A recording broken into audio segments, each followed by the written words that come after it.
Hello, welcome. It's Frances here. Thank you for coming back to my channel. If this is your first time here, I bid thee welcome. There is a subscribe button and a bell below if you want to be notified as to when I upload more content, which I do on a rather ad hoc basis. So this video, I just want to talk a little bit about the North Node, which will be conjunct with Uranus and Taurus at the end of this month. So yes, it's going to be another astrological video. I keep saying I'm not an astrologer.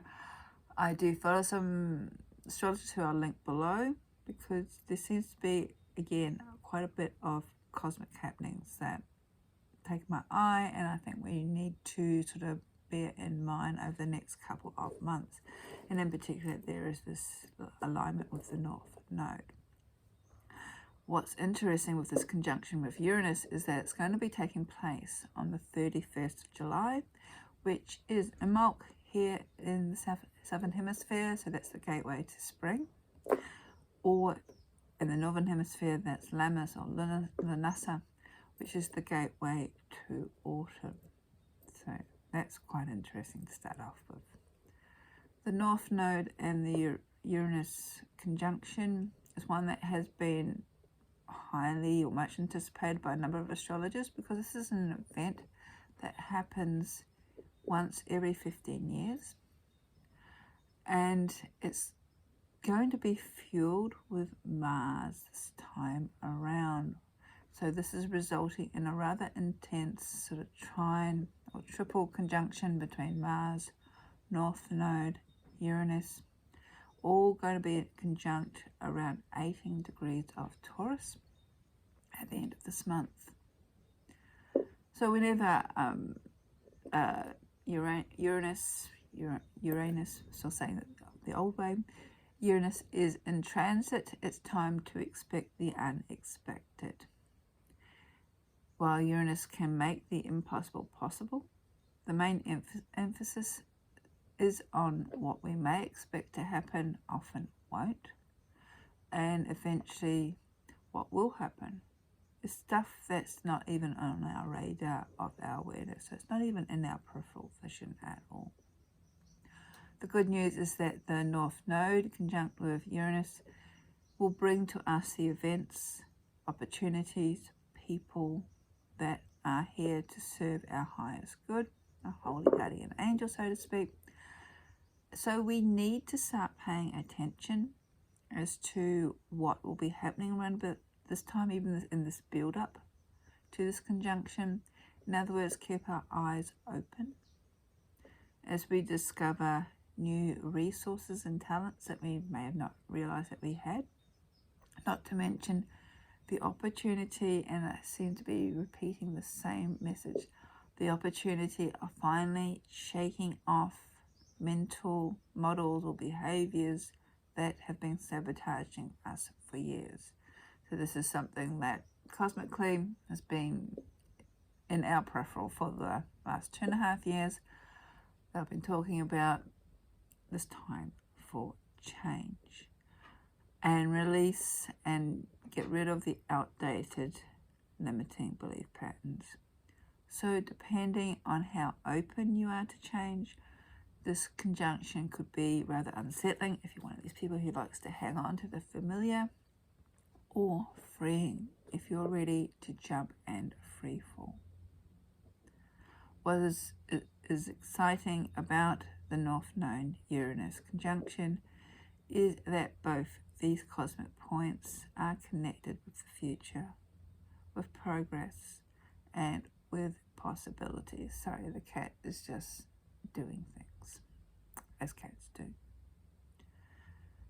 So there seems to be a however to this conjunction, and that's because it's in the astrological sign of Taurus, which is the most fixed, the most changed adverse sign in the zodiac, and one that actually doesn't gel with Uranus or the North Node.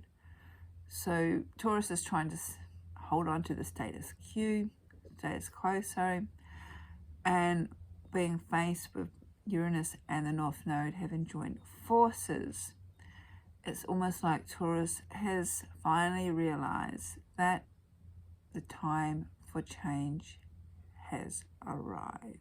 There is no more excuses. And now we have to get down and get moving. Being ruled by Venus, which is the planet of harmony and cooperation, Taurus doesn't like conflict or confrontations, doesn't like to fight for things that it wants. Instead, it likes to sort of put on the Venetian charm and draw the things that it wants to them. Therefore, when Uranus, which has this very totally unpredictable nature, is coupling with the North Node, our soul's purpose, future light, it can be rather terrifying because we've got this change marching towards us.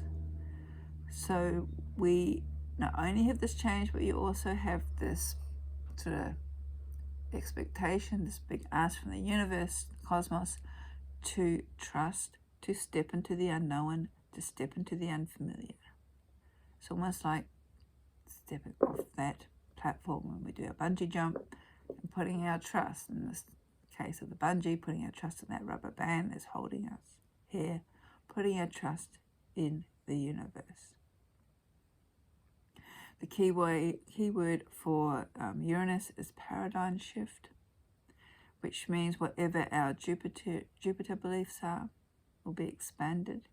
However, we've also got our Saturn controlling our reality. And we've got Uranus in the mix, just changing everything around because it could. So it is like saying going to university to study a degree, getting a good education, and then Uranus will come along and will decide that this is all a waste of money and we want to work in a garden centre or flip burgers because we don't want the pressure, we're not any longer interested in those high-tail jobs. Uranus transits ask us to acknowledge the obvious as well. So again, it's asking us to look beyond the veil. And when it strikes, and it can be rather shocking because deep down, even though we may realize that change needs to occur, our conscious mind has always been sort of preventing it or ignoring it. So Uranus can actually appear like the elephant in the room. And finally, we're going to have to surrender and acknowledge because it's been dominating the space for too long and it's just not going to go away without us doing something. And that's largely because there is some sort of plan or limiting belief that's no longer congelling with us or our environment.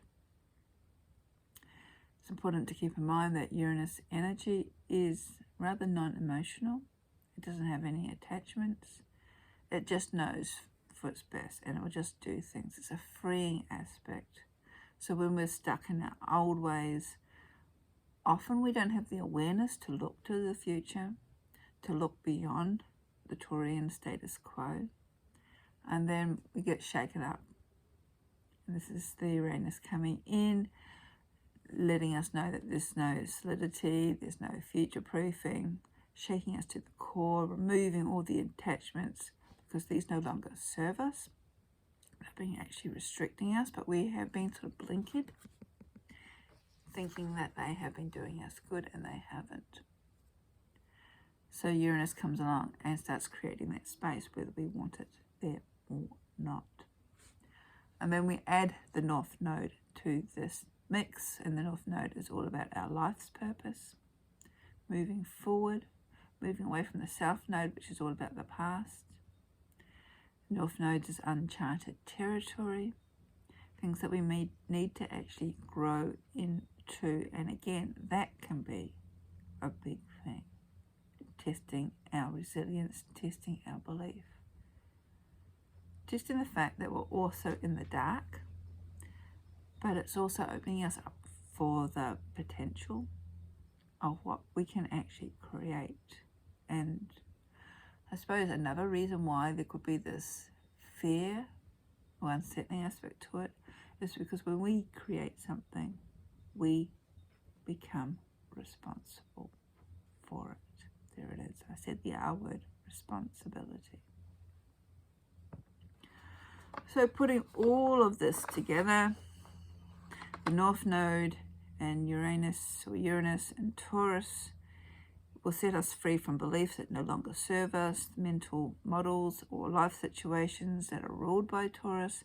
Now these could be our self-autonomy, our material resources, which are money or our assets, shares, etc., our physical resources, which is energy levels, and anything else that we call upon or call as our own, classify as our own, like our skills, our talents, our psychological resources. So any of these that no longer serve us, it could actually be a perfect time to start freeing and expanding ourselves from moving beyond these. It's asking us to become a little bit more autonomous, be able to think a little bit more freely, looking at how self-reliant we are. So we think back on all our resources or talents that we have achieved. If we were lost in the forest, for example, or our car broke down in the middle of whoop whoop, would we be able to fix our car? Would we be able to find shelter in the forest, find food, know how to light a fire? These are the basic resources that a lot of us, including myself these days, no longer possess. And this is what this conjunction is asking us to think about, to think outside the square, to look at the resources and skills that we already have and its true value for us moving forward. So if we need to find another job or start another business, do we know how resourceful we can? Or do we have the resources to actually do this? And remember that resources is not necessarily only about money. It's about being in a position where we can rely on ourselves. Uranus also reminds us that we are actually half matter, half spirit. And once we become more aware of our material limitations and circumstances, we also become aware of our infinite possibilities. And this awareness is sort of like a more higher orchestration of the great unfolding of the potentiality that's out there. Again, we are at this precipice of change, and instead of looking back and looking at a loss as to what we're losing or leaving behind, look forward to see what we can actually bring into our lives. Take a deep breath and sort of embrace the fact that we no longer need to live in fear of life or nature. We actually owe it to ourselves to look forward, to constantly grow, to evolve.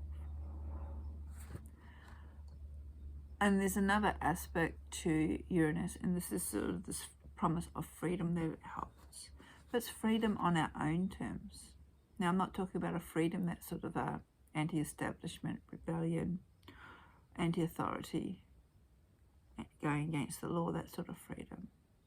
It is more along the lines of developing a deeper knowing of who we are on a soul level, moving away from the I am to the I am, and also understanding what we can change, our ability to change, and what we can't change.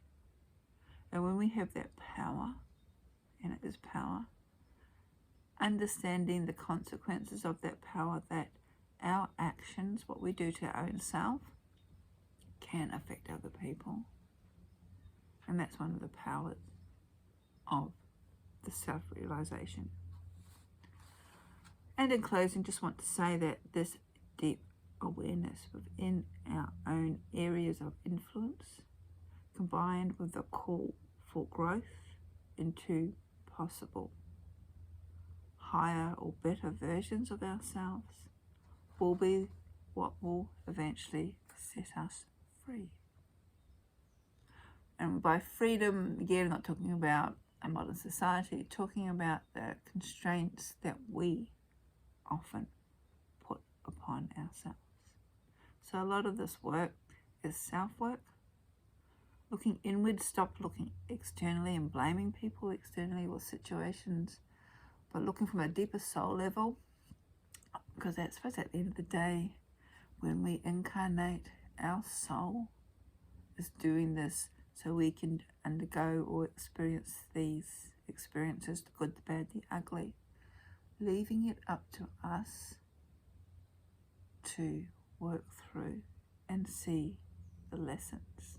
And some of them can be quite confrontational, can be very difficult when we're very heavily emotionally involved. But at times we need to hook back into our soul. And again, I've said this recently in another video, and reconnect, get out of our head and the sort of like very heavily focused, humanized perception of life, which we are here for. But remember that we are also divine beings residing within this shell. And not everything needs to be analysed or overanalyzed up here. Sometimes the experience is because we need to feel. And once we feel, we can let go. Just a few thoughts. So I'll put the links to the astrological pages that I've been looking at below if you want to delve into this a little bit deeper. It's quite exciting, I think, with this North Node conjunction coming up with Uranus. Again, as I said, what's more exciting is that here in the Southern Hemisphere in particular, it's happening at Imbolc, the gateway to spring. So it's like all this futuristic energies is beginning to be birthed. While in the Northern Hemisphere, I suppose it's time to really start moving deep into yourself as you begin to release. And in parts of Europe, it's almost like you're going through your own sort of transformation of fire. We have that happen here in Australia quite often, but my heart goes out to you people who aren't used of the heat. In Australia, we've got the opposite. We've got parts of the country which seem to have been underwater since January. It's something, as I said, it's like the inevitable really needs to happen now. And this is the Taurus aspect that we're finding ourselves in. So blessings, keep safe.